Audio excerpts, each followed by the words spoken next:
Good afternoon from the Tennessean newsroom. I'm Duane Gang, and this is, of course, our Monday look at politics in Tennessee. I'm joined by State House reporter Chas Sisk, and we're going to talk about a couple of issues today. We're going to talk about school vouchers, which is something on the governor's agenda, but also the ongoing debate in the legislature about wine and grocery stores. Let's start first with the governor's voucher plan.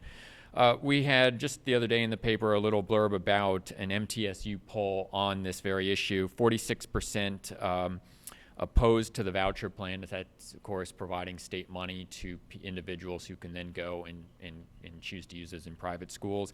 And 40% support it. But according to that poll, that's kind of a statistical dead heat. Chas, what is the latest on where this is with the governor? I know this has been one of his priorities. So what's the latest? Right. Well, it's basically making its way through the legislature. There's going to be a couple of committee hearings this week.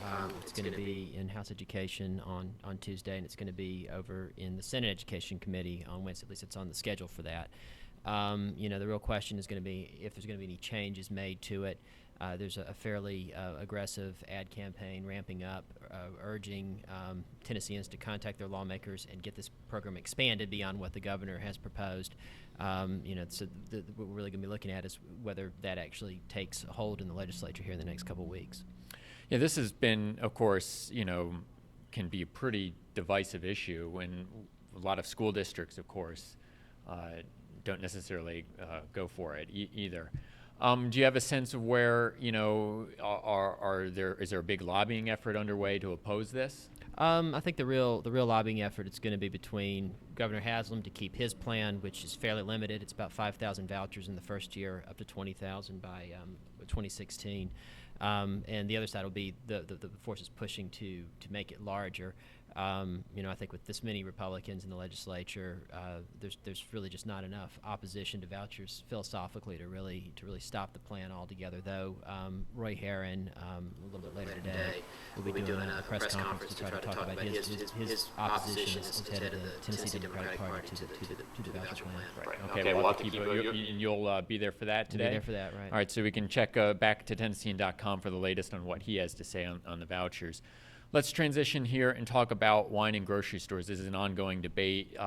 Last week, packed house in the State House in Legislative Plaza in the committee hearings on this. Give us a quick update on what has transpired to date. Where does the bill stand? Well, really, all it's done is it's cleared one hurdle, which is one more hurdle than it's ever cleared in the past. It got through the Senate State and Local Government Committee last week. That sends it on to the Finance Committee, which will also need to approve it. Could be just as close there as it was in the Government Committee last week. It also has to clear a couple hurdles in the House before it's going to make it to the floor. So, just my rough estimate would be end of the month before this bill really makes it to the floor in the House, probably a little bit faster in the Senate. Now, this has brought out some crowds. I know last week, even when the House Local Government Committee was taking some testimony on it, there was standing room only outside. I know it's the same way on the committee. Who's lining up for and against on this? Well, it's what you might expect: grocery stores versus liquor stores. There's a few other groups out there that are getting involved. There's some consumers. Mainly organized by the grocery lobby. There's also some religious leaders, also organized by the liquor store lobby. But really, it's those two forces up against each other organizing it, and it's been packed in those committee rooms. Every year this has come up, and it's certainly the interest is not any lower now that it seems to have a little momentum through the legislature. And when does it go before Senate Finance? Let's see, Senate Finance. It'll be in front of Senate Finance tomorrow morning, 8:30. So we may have another packed crowd. Well, probably so, a little early, but I imagine they'll have plenty of people there, and we may have some idea, even by the end of the week, whether this is going to make it through the legislature. Okay, sounds good. And in just a second, we're going to talk to Michael Cass, one of our other political reporters, about what this wine and grocery store bill means, kind of on the more local level with city government, and particularly here in Metro. So, Chas, thanks for being with us today, and we'll look for your stories this afternoon on Tennessean.com and, of course, In Session, our politics blog on our website. Chas, thanks for joining us. My pleasure. Okay, so we're going to now talk to Michael Cass about what this wine and grocery store bill means for Metro government and for local governments, and how they may or may not take it, deal with the issue once or if it passes in the legislature. Michael, thanks for being with us. You had a blog posting in the Political Notebook item about this. If this were to get through the legislature, what would be the steps for Metro? I mean, would we see immediately, Kroger's and Publix and other grocery stores here in Nashville start selling wine, or maybe a little bit longer than that? No, from what I'm hearing, it sounds like it would be at least a good year and a half before there would even be a vote on the issue.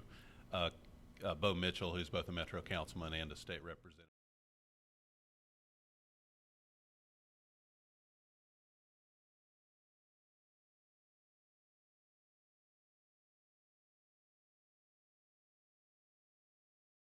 Packed general election. Right. And So even if this were to pass the legislature, voters in Nashville would still get to have their say on it.